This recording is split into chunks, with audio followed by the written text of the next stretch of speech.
Welcome to the Creature Crossing Podcast.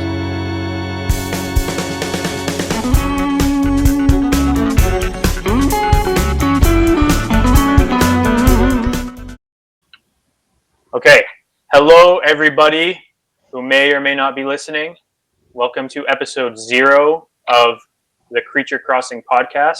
Yet another podcast hosted by two white guys. So our goal, first of all, my name is Braden. I'm Brennick. And Brennick and I have known each other for a long time, which we'll get into. But our idea for this podcast is we want to talk about animals, we want to talk about science, we want to talk about herpetoculture, evolution, natural sciences, paleontology, whatever. And we want to do it while not being boring at the same time. So we'll make our little dad jokes, we'll make our jokes here and there, and go from there. So to start us off, Brennick, where the hell did we meet and when ish? Oh, geez, we probably met back, I'm going to say like between 2012 and 2015 back at the reptilestore.ca. Yeah. It was a while ago. Yeah. So we started off where you were one of my customers, one of my repeat customers. And we stayed in touch. So we kind of lost touch for a little while there. And so this is actually kind of an interesting experience too, because this podcast is basically us catching up. You and I haven't really talked a lot over the last almost decade. And now we are again, probably quite a bit. So now both of us are herpetoculturalists. We keep animals. I will talk a little bit about mine, or maybe too much about mine, but can you tell me a little bit about what animals you're working with right now? Yeah, absolutely. But first I want to say I'm glad that all these strangers get to watch us rekindle our relationship. Yeah. So that's exciting. Blossom. Yes, into something beautiful. But basically right now I'm working with a large variety of boas. I work with some Suryanon BCCs. Some BCIs, have a 1.1 of Calatura retics, and a Leachianus gecko. Oh. Yeah. So a bit of an eclectic collection. Not as crazy as it used to be in the past. Yeah, that's about it. But mine has also changed. It used to be a lot bigger than it is now. It's still up there only because I'm running Creature Crossing still on the side, so we run educational programs.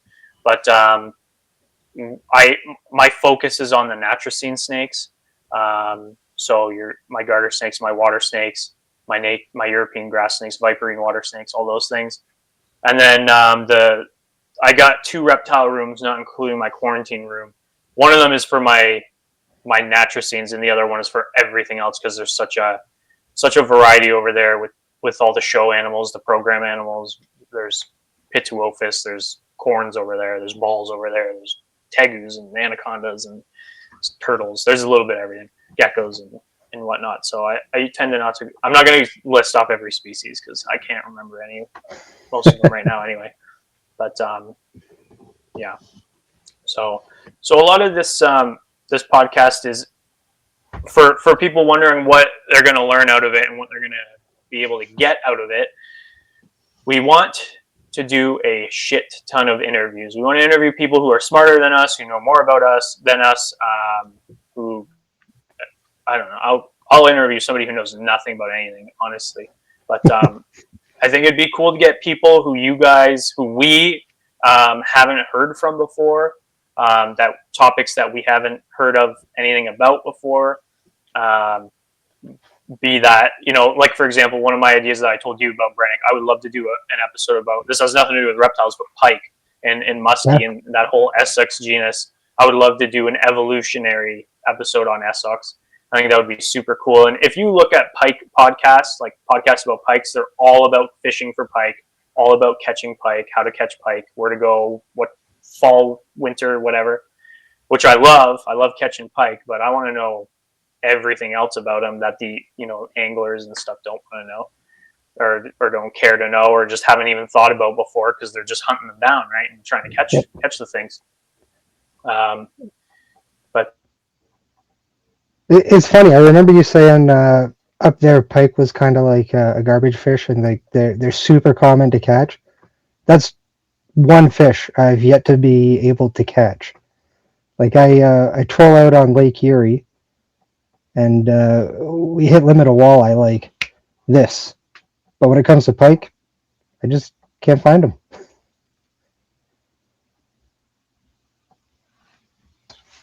okay, so now that we're back, Brannick, are there any projects? Like, are you more of a keeper? Are you more of a breeder? Are there any projects you want to get into, or what's like your vision for what you're doing in the hobby? So when I got into the hobby, I was kind of into a little bit of everything. You know, there were so many animals that fascinated me, so I would study them, set up the enclosure, get all my parameters correct, and then bring the animal in, try it out, and then with that, uh, I moved on to breeding. Uh, but as it goes right now, I found a few of the species that I really enjoyed working with, Yeah. and it's not so much a breeding project, uh, but I do breed. That's not the purpose of it. I keep them to watch them. You know, nothing beats sitting down at the end of a long day and just watching your animal's natural behaviors. Yeah. Yeah, how about yourself?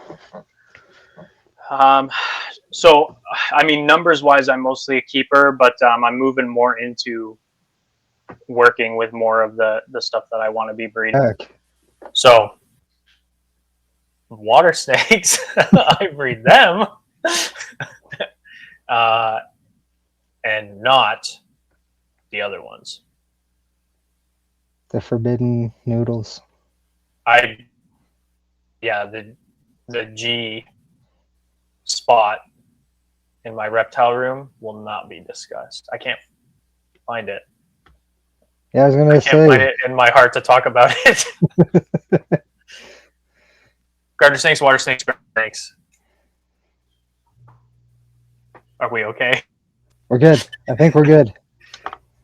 That's what I mostly produce. And tokay geckos, but my production on reptiles slowed down a lot. I got out of the hobby. I'm back now. I'm slowly, much slower than I did before, building things back up. Just getting that I want to work with, stuff that I want to try. There's not a lot of natrix in Canada. There's not a lot of garter snakes and water snakes in captivity in Canada either, really. So those have always been my favorite, for sure.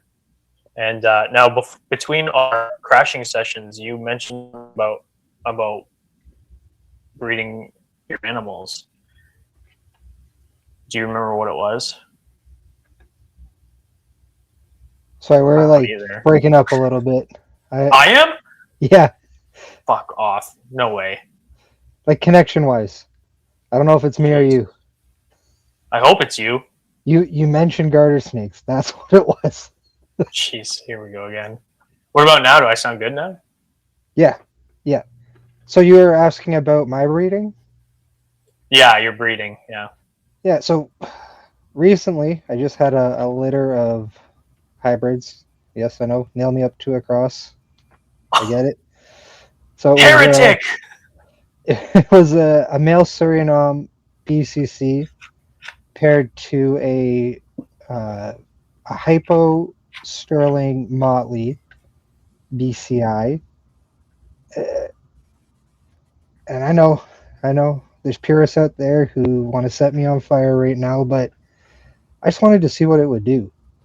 And essentially, what happened is I got some very, very, very dark, motley looking hybrids. And yeah, basically, that's the only thing. Well, we had a conversation about that on the phone because you were like, I don't think you were worried, but you wanted it known because you know that I don't like hybrids for the most part.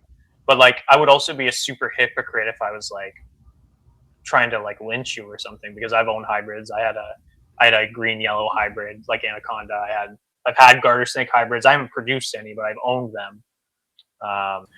Yeah, we were talking about because I owned a couple. So I'd be a hypocrite if I was like trying to lynch you. But I mean, you've also not lied about it. I've seen a lot of people lie about them.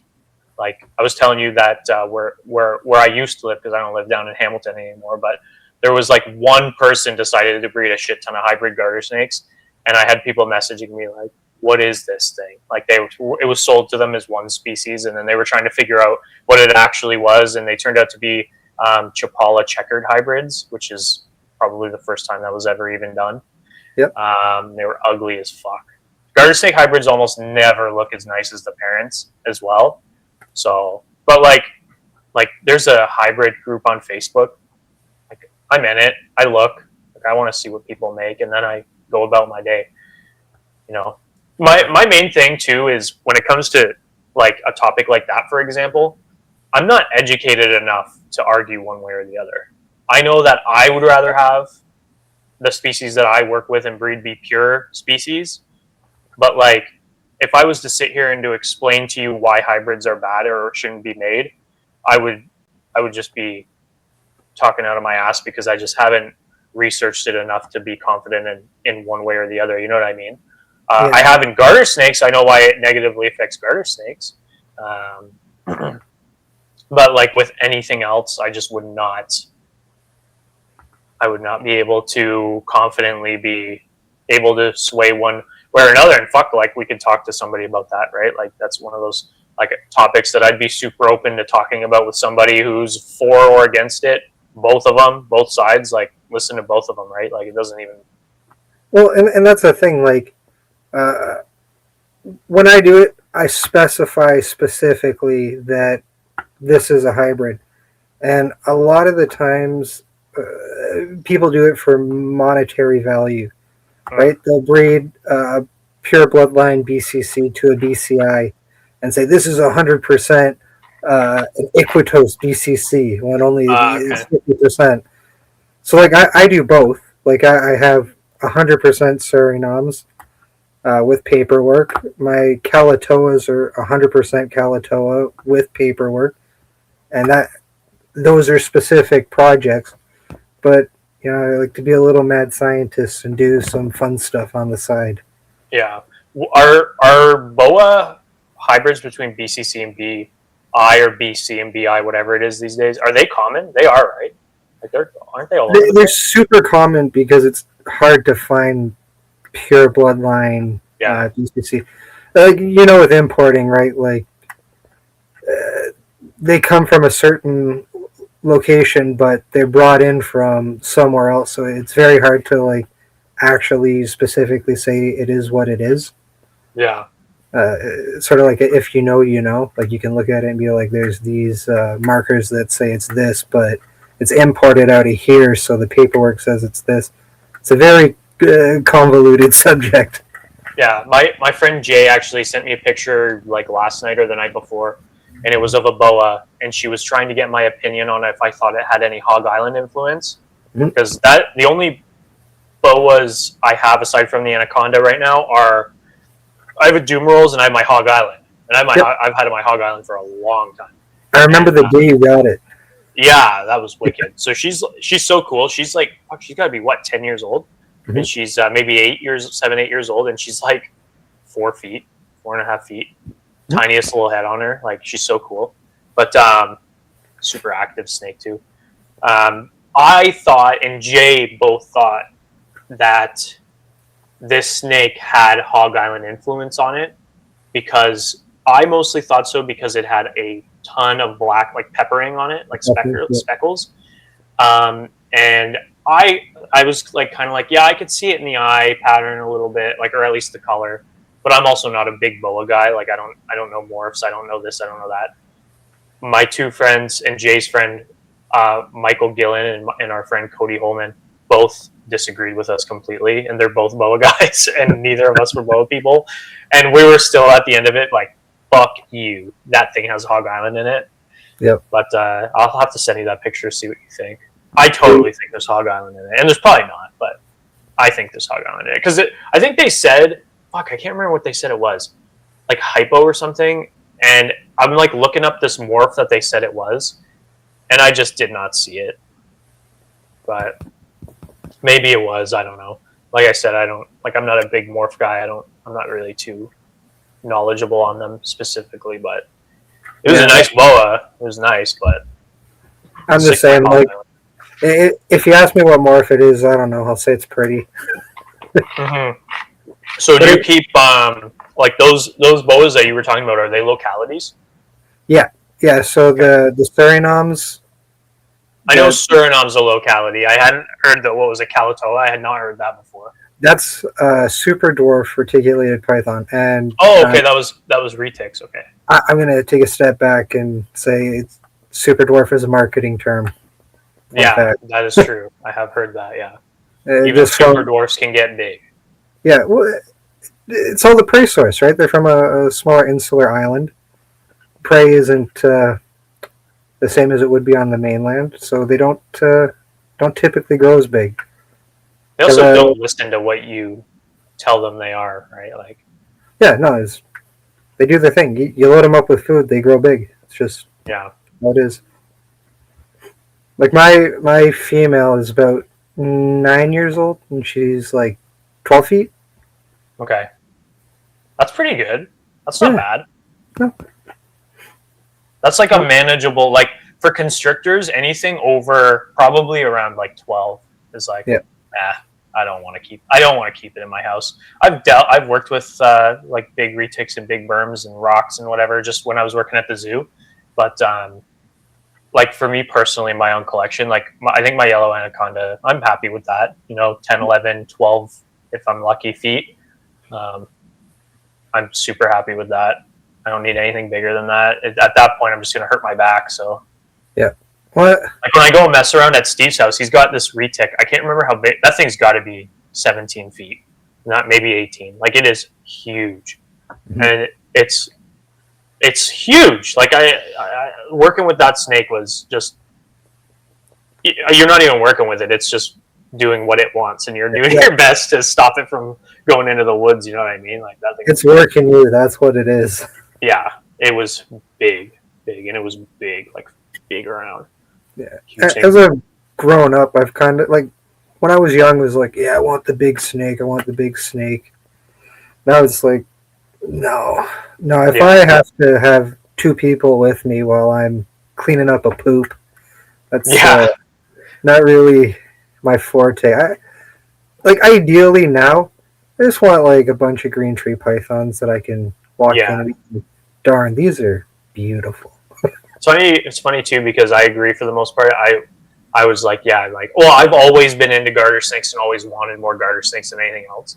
But like I was always super like, big is the coolest, right? The biggest animal's always the coolest. And then nowadays I'm like, the biggest of garter snakes, the biggest of water snakes, they still get like, I think the biggest water snakes get like 6 feet. The biggest garter's 4, right? Like, so like they're still like manageable snakes. Well, actually, big green water snakes are kind of not easy to manage, but those things are like pipe bombs blowing up. Those things are crazy. They're like little anacondas almost. But yeah, I find. Do you find your retics are more intelligent than your boas? I bet you do. Oh my gosh, 100%. Yeah, retics are smart. The one thing though, they're way more like food aggressive. They're not aggressive animals, but like every time you go in, they think they're getting fed. But once you give them like a little tap with the hook, let them know, hey, it's not feeding time. They're so intelligent. It's ridiculous. You know what I like about retics that I haven't found it very common with other constricting species is if you put a retic in a bin to bin feed, which is something we did briefly at the zoo I worked at because we had so many baby retics. Yeah. They were like 6 feet, and a 6 foot retic is still, it seems like a small snake because it's still like that big around, right? Like it's tiny, it's really thin and it's wiry, and we'd have them all in these little bins, not little, like pretty big bins, like 30-gallon bins. Whenever you'd open one, that face comes shooting out at the light, Not even anything specifically. That face is out, mouth open. I loved feeding them in bins only because as soon as you open them, you got to get right out of the way. You got to dodge them. They were fun. They're super. They like to eat. I guess I mean, with them being semi-arboreal, well, I guess the boas are too, right? I was thinking for eating birds, but retics are cool snakes, and that's one thing that I noticed too. Like is in regards to like snake intelligence, it's another reason why I like to keep the Natracine snakes. But also, like Michael, who I was talking about earlier, sent me a Kentucky locale northern pine snake, which I've been posting about a lot recently. Because that snake, I intend on like making a video about that snake, because that snake specifically is such a character that he's quickly becoming one of my favorites, because he's such a character, it almost seems like he's doing it on purpose. Like he's fucking with me on purpose. He's super smart. Like he's got to be. And he's so smart, but at the same time, he is so stubborn, and just he's always doing something where I'm like, I've never seen a snake do that. Like it seems like it's a person in a snake suit making decisions. It's super weird. But he's a cool snake. I like him. So the more I've worked with like intelligent snakes, the more I've been like, man, intelligent snakes are really, really rewarding to work with. And I think that's one of the reasons why I've always worked with more colubrids than anything. There's some dumb ones out there, but there's some smart ones. I love the dumb ones, but the smart ones where it's at. Like for myself, the most rewarding animal I worked with was a Varena Salvatore. Oh yeah. The intelligence on it is ridiculous. Like to the point where I would call his name and he would come like a dog. Yeah. Like, there's no, monitor lizards are on a whole another level. I wish I had monitor lizards. I don't right now, but they're one of those animals where, like, yeah, I could get some small species, but if I were to get a monitor, I'd probably want the larger species. Well, if I would get a Salvadori for sure, would be my dream. But which is I think Varena Salvadori is probably like the most intelligent reptile on the planet. Like those things are insane, and that's obviously just a biased personal opinion, but the respect that those animals need is so crazy. Like, there was a girl named Erin who I have on Facebook, and she, a couple of years, probably a decade ago now, it was a funny meme that was going around in the herp community of I think it was a white throat monitor that had ripped through one of the metal grates that we all use for our big wooden enclosures, and it was just had its eye sticking through the hole, like looking right at you, and it was like the most Jurassic Park thing I've ever seen as far as like reptiles go, and that was pretty funny. But at that point, I was kind of like, yeah, see, like if I have to, I can contain a tegu in a grow tent. Yeah. Like, but I would not put a Savannah. I would not put a Nile. I would not put an Asian water. Tent. Not that I'd want it. I don't use a whole lot of tents. I sometimes will if I have to, or if I'm building enclosures. But you know what? A lot of people knock the tents, but they're getting popular so well. They're getting popular. Well, yeah, and not only that, but they're getting more popular for sure. They're getting less hated on for sure, and the more I see them brought up, it seems people are starting to be like, you know what, these are okay. I think they're ugly. Yep. I think most people probably think they're ugly, but I can see why people use them. I try to avoid them only because they're ugly. But like I've had my anaconda in a grow tent. Like, yeah, that's what I was gonna say. Like, I'd rather people put their animals in a grow tent rather than a 20-gallon aquarium. Oh yeah, for sure. What I'm doing now is I've been building a bunch of wooden enclosures, and I've been painting the outsides black, and I've just been bringing in aquarium after aquarium after aquarium, and I've been salvaging all the glass. And then I take the backgrounds, and I've been hand painting them to be like little sceneries, which sounds awesome, but I'm like not a painter. So they just look like a kid drew some trees with little squiggles down them and shit like that. And whatever, it's fine. It's better than a flat white background, I guess, or a brown background. But Or I've been doing that for you're just looking at a wall. yeah, exactly. Or a big silver grow tent side, like. But I've been doing that for all the water snakes. I'm actually, you brought up your hybrid thing as the reason you're going to get mobbed out of the hobby or whatever. Mine is maybe a little less. I don't know, less. You'll see what I mean. So I keep Natracines. It's the bulk of my collection. It's the favorite part of my collection. People do not generally keep, experienced people, especially breeders, do not keep Natracines with water in them. Very small water dishes, maybe big enough to soak, and that's it.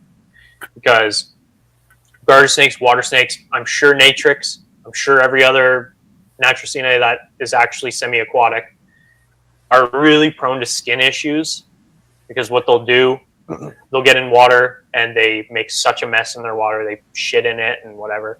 They'll hang out in it and party in it, and then they go out, and a lot of the enclosures will be perpetually moist. And so they'll develop these skin issues, blisters on their eyes and on their bellies and their sides. And water blisters, and especially eye blisters on these snakes, can be fatal. Like, they can be really bad. And so people are generally like, nope, don't do it. And I've been like that almost my entire herpetoculture experience. I haven't put them on. I've been keeping them simply with water dishes big enough for them to fit in, and that's it, and keeping them dry otherwise. All these enclosures that I'm building right now for my water snakes all have a designated water area, which is anywhere between, my ratios are changing depending on species, anywhere between probably 10 to 20% up to maybe 50, but I haven't decided if I'll go that high yet, of water.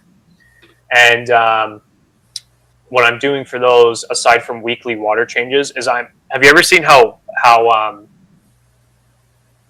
fish stores hook up their filtration? It's all sponge filters.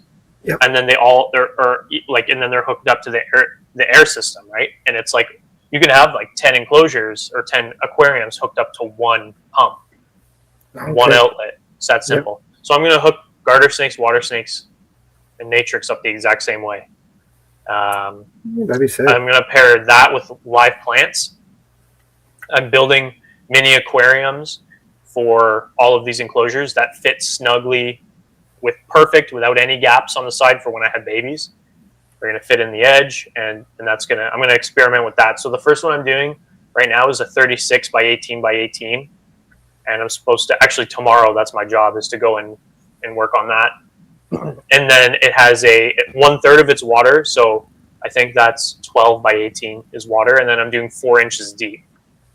And that's going to be for my pair of Nerodia fasciata pictiventris, which is the Florida banded water snakes. I have a super, super pretty female and a super, super obese fat pig male named Sleepy Joe, who's in brumation right now. She's not. He is, though. And so, yeah, I'm experimenting with that. So I'm going a bit against the grain here, too, to see how that works. My belief is with the filtration, water changes, all of the water is going to have live plants in it, as well as I think I'm either going to install a bigger fan in this herp room, because I'm in my garter room right now, or I'm going to hook up each individual enclosure to a fan. I haven't decided yet. But I have some theories I mean, these theories are probably proven time and time again already. I'm assuming stagnant air, dirty water, no circulation, right? All that stuff is probably the leading cause of those issues. So I'm basically just trying an experiment to say, okay, how many of those issues can I get rid of, and can I successfully keep waters and garters and Natrix in enclosures, especially as adults, where they have big, huge water sections, which they're going to use every day for multiple hours a day, because most people say you can't do it in captivity. It's too much of a pain in the ass. It's too much of a risk. So we're going to see. Well, that's what I was going to ask you. Do you think the blisters are bacterial bound? And that's why? Probably. I think they do. They can have sensitive skin as well. more sensitive than something like a pine or a corn or a ball or whatever. I don't know though, because it's weird. I do think I think it's a mixture of that. I think that causes some of the issue, but I also think them not being able to dry out is generally the main, like, okay, this is why. And I agree. I do agree that that is why. So if you have let's say a 30-gallon, any garter or water breeder is going to tell you that a 30-gallon is fine for most adults. Maybe not the biggest of the biggest, but like most are going to tell you, yeah, you can get away with a 30-gallon.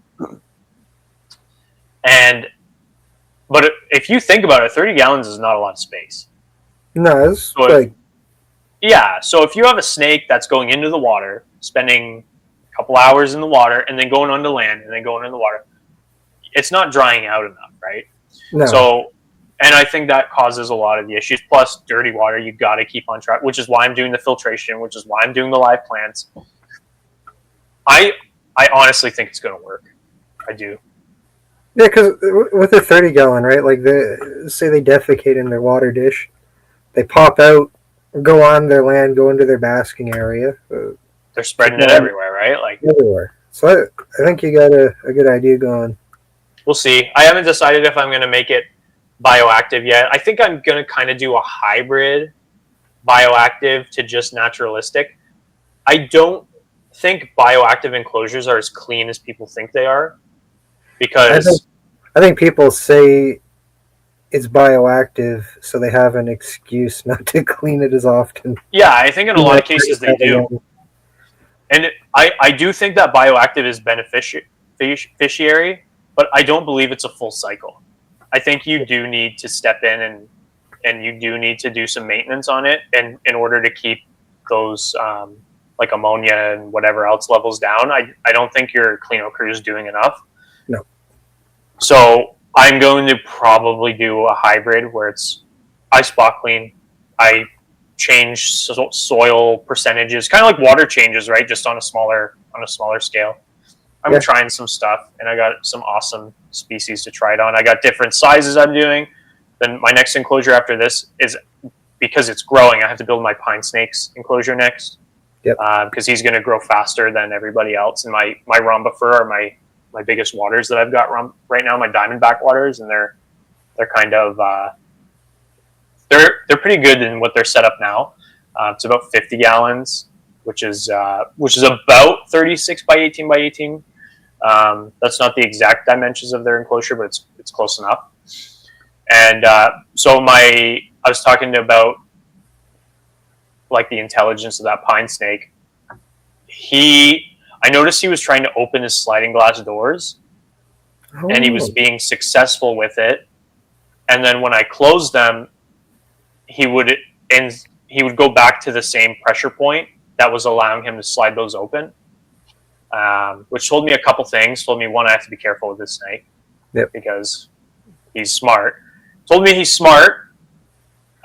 It could have been a coincidence. It seemed like it had at least a little bit of intent, or at least learning that's what it was doing. Maybe I'm wrong, but I'm going to work on his enclosure next. I'm going to do a 6x2x2. That'll be incredible. Big. It's going to be badass. It's going to be sweet. I'm super excited for that project. And I'm building them like a cheap motherfucker. They're cheap, but they look good. It's going to be awesome. I like cheap, and I like functional, and I like that they're going to be able to give the animal a lot more space than what they have now. That's the way to do it, 100%. And speaking to his intelligence, I love the fact that he pooped in his water dish and just teed up and waited for it. He's like, come on, do it. Yeah, that was like one of those. That was exactly what I'm talking to you about when I'm like, this snake's like a character. Yep. Like, come on, dude. You're telling me that you're doing this and you don't know exactly what you're doing. Like, just fuck off and let me change your water. Like, get out of here. Yep. And then the next day he's right up against you because he's hungry, right? He wants food. But then he knows to switch he knows I'm not food. And yet, like, he's coming up to me for food, but then when he's not hungry, he's like getting all like that. I don't know. He's a weird snake. He's super smart. And I that was a snake that Michael sent to me out of the graciousness of his heart, and now I'm learning that he's probably just sent it to me because that snake's such an asshole. But no, that snake is super cool, and I've only had him a few months, but damn, those things grow fast, and he's easily becoming one of my favorites for sure. Do you keep any Varanus anywhere? Just Varanus acanthoris. I recently had a daughter. I say recently, but it was 3 years ago. I honestly thought it was longer ago than that. Well, my wife gave me the ultimatum. She's like, either you keep your big animals, or you keep the kid. So I chose the kid. I kept bigger retics for like a little while after she was born, and then I was like, this isn't going to work. I want to be comfortable with having my daughter and animals in the same house, and it just I wouldn't think it would be ethical to do that with the setup I had going at the time. So everything's like a little bit more reasonable. Like the biggest is the Calatoas, but she obviously doesn't interact with them.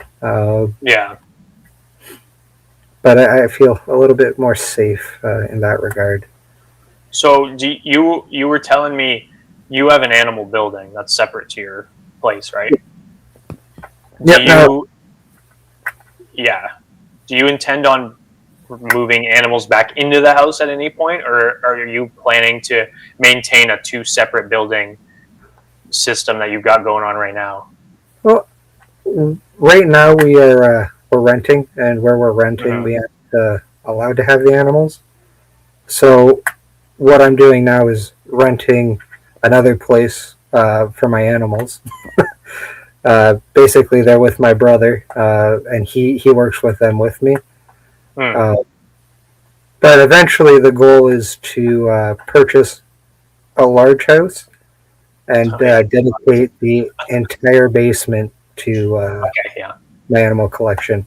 But at that point, I'm going to diversify in what I'm working with. And likely it's just going to be green tree pythons and Brachylophus. And hopefully, I'll be able to get my CITES permits and get some Cyclura. You like your Cyclura, right? Yeah, I'm a big whore for Cyclura. Yeah, Cyclura are super cool. Yeah, I used to work with a Cuban rock iguana. Oh my gosh, so awesome! Are they Cyclura? They're not Cyclura, are they? Yep, they are Cyclura. Okay. They're Cyclura nubula, I believe. That iguana was such an asshole. Yeah. It's like, I use a douchebag. Yeah.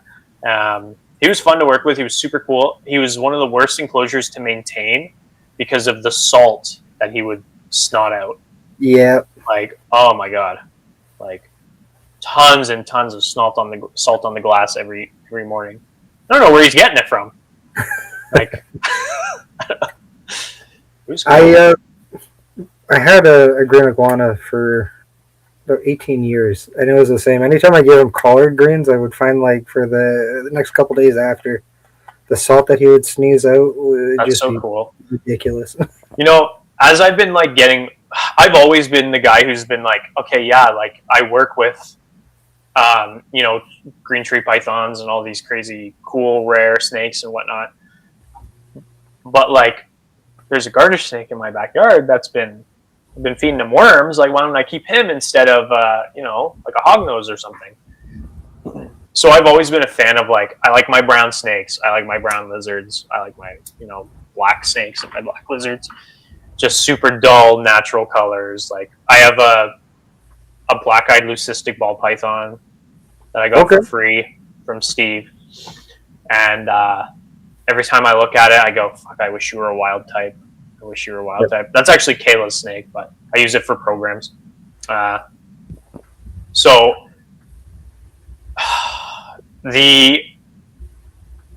that Cuban rock was like, or no, that's not where I was going with that. Where I was going with that was, you were talking about a green iguana. Green iguanas were like so incredibly common where we were at, and now they're actually kind of rare these days. Yeah. Not super rare, but they're not as easy to come by as a lot of other places. And I would love a huge green iguana. Like they're the most they're the most generic, quote unquote, like of the big lizards. Mhm. But if you step back from that mindset that they're common, that they are, well, just that, let's just say that they're common, take a step back from that mindset. Forget everything you've ever known about green iguanas, but keep all of your other knowledge that you have. And then imagine seeing a green iguana, a big male, for the first time. And tell me it doesn't blow 99% of those other lizards out of the water. Exactly. Everything about them is impressive. Like, and I appreciate now that they're much harder to find, because you used to work in a reptile shop. You know, you go anywhere, you get a green iguana for $50. yeah. Now I think the lowest recently I've seen a green iguana for is like 125. And you also can't sell them in a lot of stores down there now. Hamilton, you cannot sell green iguanas. Yeah, and I think that's good, because as amazing as they are, they're not a pet for everybody. No, and even the ones that get to adulthood, they most of them are free roam. Like, and a lot of them aren't getting the humidity and stuff that they need to. Like, they're a species that needs a big enclosure. They benefit from a lot of water. Like, but man, like, it's like they're in the list of like probably the worst program animals, I would think, for like big lizards. And they're in like the top 3 for me of like, I would love a big pissed off green iguana to use for programs. Like, the head walk, just like, oh, it's so impressive. Like, and like you got the big jowls, the big dewlap. Yeah. Like, you're not getting dewlaps like that unless you get into anoles, which, talking about boring lizards that people think are boring, I love anoles. I think anoles are the coolest lizards. They're basically mini iguanas for a lot of your Cuban night species. Like do you remember at the reptile store, we had a female Cuban night anole for like years and years and years, and she never sold. And for basically from when I was like 16 to when I was like, I don't know, 18 or whenever I ended up, I think 18 is when I left. So 16 to 18, I was like, yeah, like one day I'll take this animal home, and I just never did. And now they're on CITES, and we cannot get Cuban night anoles anymore. And one of my biggest regrets is not buying that female. She was so awesome, and so she seemed so healthy. And the same thing happened to tokay geckos. I think they actually ended up going on CITES the same time as Cuban nights did.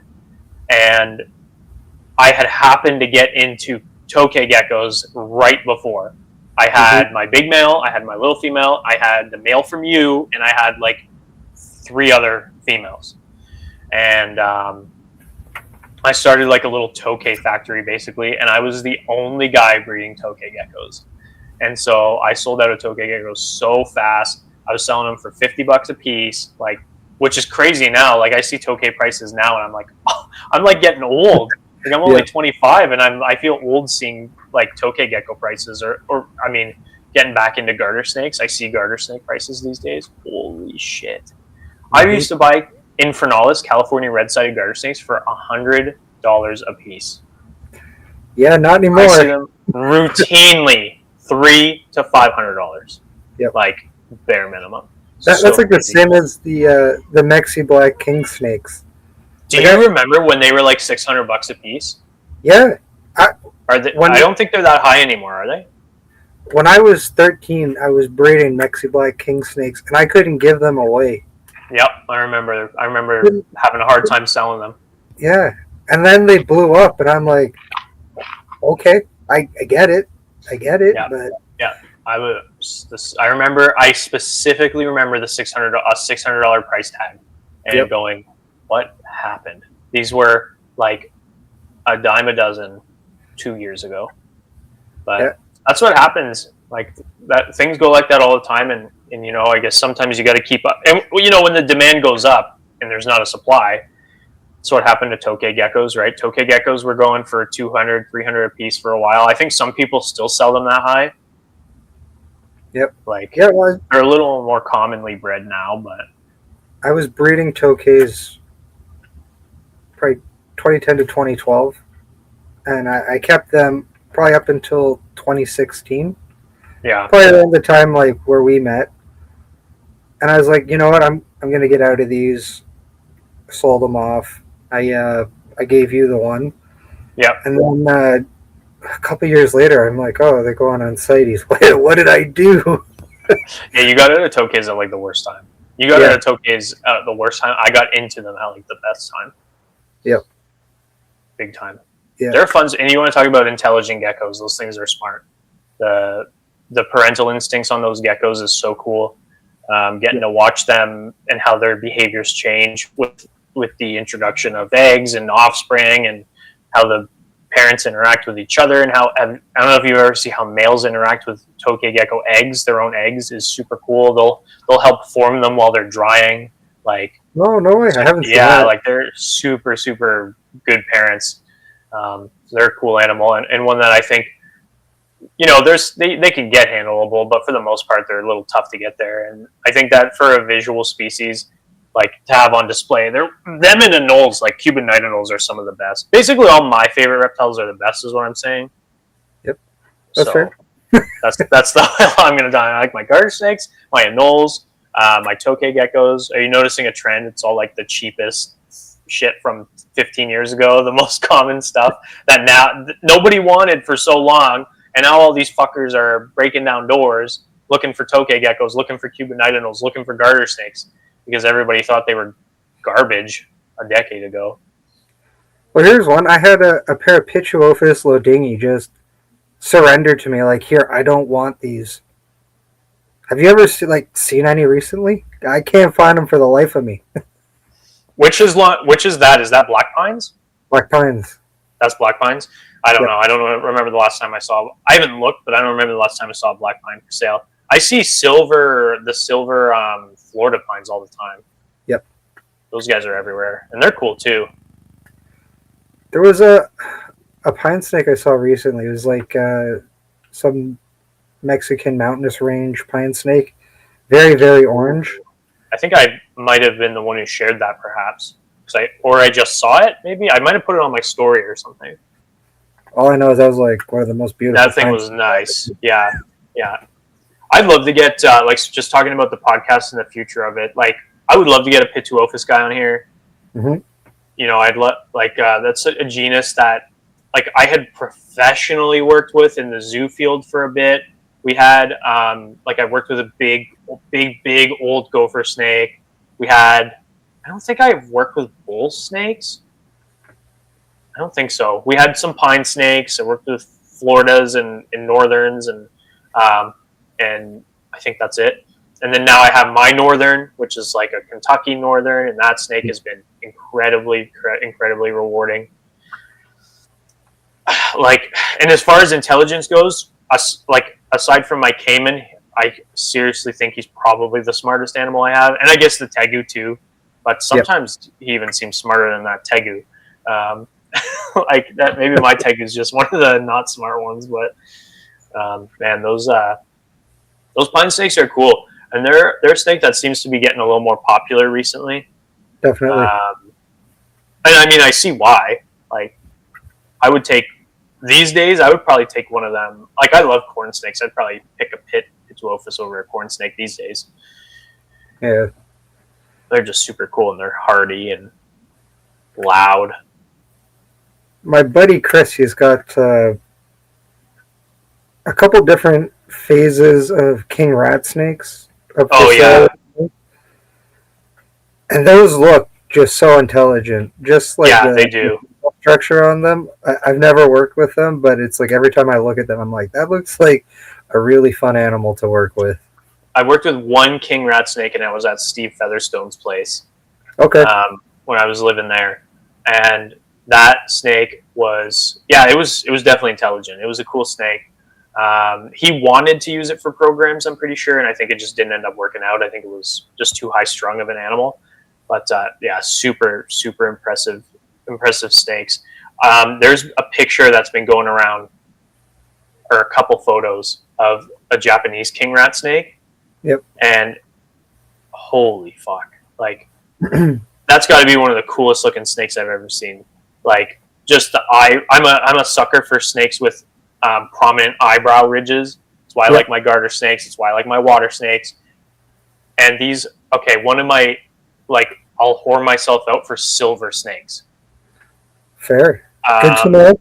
Chris Montross, yeah, good to know. Chris Montross at Darkhurst Herpetoculture is working with Casper Nerodia erythrogaster. I think those are the yellow belly water snakes, and they are silver. So silver. The Miami phase corn snakes are my favorite corn snakes. It basically gets rid of half the red, replaces it with silver. Super awesome snakes. There's a couple others. Those Florida pines, the ones that look silver, I think they're super cool. There's a gene in Thamnophis sirtalis paritalis, the northern red-sided garter snake, or just red-sided garter snake. It's called silver, and they're just that. They're silver with beautiful silver eyes. And I don't remember where I was going with this, but silver snakes rock. What was I talking about? I was leading into something. Oh, this Japanese king rat snake. They're silver. Like it had a silver head on it and these prominent brow ridges, and it was an animal that was like, it looked like it was gonna grant me 3 wishes or something. Like snake was fucking cool. I don't know where these ones were from. I know Ashley brought them in.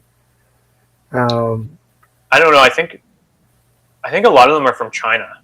Yeah, but it like all black with a little bit of yellowing throughout the brow, and then blood red eyes. Yeah, that's cool. Sounds scary. Incredible animal. Next time I'm up there, I'll take a picture and I'll send it to you. Yeah.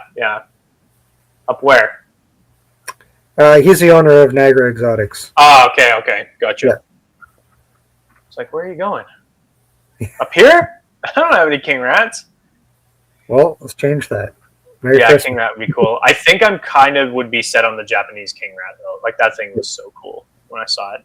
And then, I don't know. Like Jay and I have been talking about the Japanese rat snakes. They're really cool too. I think they're awesome. They're either coming green or like gunmetal blue, like just super pretty snakes. Now that we're coming up to an hour, we can start to peter out a little bit. Now that we're doing our tests, and things seem to have calmed down for us a little bit now that we're talking. I've been able to bring up garter snakes a couple times without everything crashing. If people listening have actually ended up making it this far, I want you guys to know that this episode had little to no structure behind it. This is a test. This is our episode 0. We are launching this one hopefully before Christmas, if I can figure out how to use a computer. And then after that, we're wanting to launch our first 2 official episodes in January. I think if I can keep things the way they're acting right now, the way they have been the last 52 minutes, we should be good. Okay? So that would be sweet. Now, if people have made it this far, I'm not going to speak for both of us, but I am going to assume Brennick might agree that we would love to hear what you guys want us to either talk about or get people to talk about. This is an awesome opportunity for Brennick and I to learn and to grow not only our knowledge, but our connections and our anything in herpetoculture. And so talking to people who, like I said earlier, know more about us, have more diverse collections than us, or just different collections than us, being able to talk to those individuals is a really exciting prospect for me. And so I want to hear what you guys want to hear, especially the weird ones. Like I would love to hear, like I gave the example earlier of a pike episode, which has nothing to do with anything we've talked about all episode. Brennick mentioned to me he wants a Cyclura episode. That would be awesome. I'd love to bring some of the garter guys, some of the water guys on. I'd love to bring some scientists on, just anything. So Do you, Brennick, have any, before we get off here, social media plugs that you want to do? Do you care about any of that stuff? No, I don't have anything really going on right now. Just in for the knowledge nuggets per se. And to answer your question, yes, give us your ideas, because there's definitely stuff that we don't think about that we'd love to learn about. Oh yeah, I don't think about a lot of stuff. Yeah, that's fair. Me either. There's lots of rocks rolling around up here. Yeah. Okay, well, if your whole social media presence changes, you just let me know and we'll start plugging your shit. And for the time being there, is there anything you wanted to end on? Anything you want to say or do before we hop off here? No, just to the fans. I love you and I'm proud of you. Yeah. That was to me, right? Yeah, obviously. So, yeah, right. Your biggest fan. So yeah, let us know. And aside from that, you can check me out at Creature Crossing on Instagram, on Facebook, or on YouTube. This should be going up on wherever podcasts are. So if you manage to stumble across it on YouTube or something, try Spotify. I don't know if it's going to be up there. I hope so. And in the meantime, what else? You can also reach me at Braden Brookhouse on Facebook. I don't mind people reaching out to me there. They usually do for garters and stuff anyway. So with that, we're going to end here. And our next, we cut this episode like 20 times. So we're hoping that I think it's going to be concise by the time I'm finished chopping it up. And then from there, next episode, we have our guest Doja Cat coming on. And then there we go. So something to look forward to. And Miley Cyrus after Doja Cat. Yeah. Okay, I'm done. I'm ending this. Thank you for tuning in to Creature Crossing. Please check the description for social media links, Patreon, and more. Feel free to subscribe and leave us a review. The song used for our intro and our outro is called The Snake Eater's Palace, Outer Heaven by Audio Mocha, Anime Vivi, and Endless Repeat, which we found at ocremix.org. Thanks again for listening.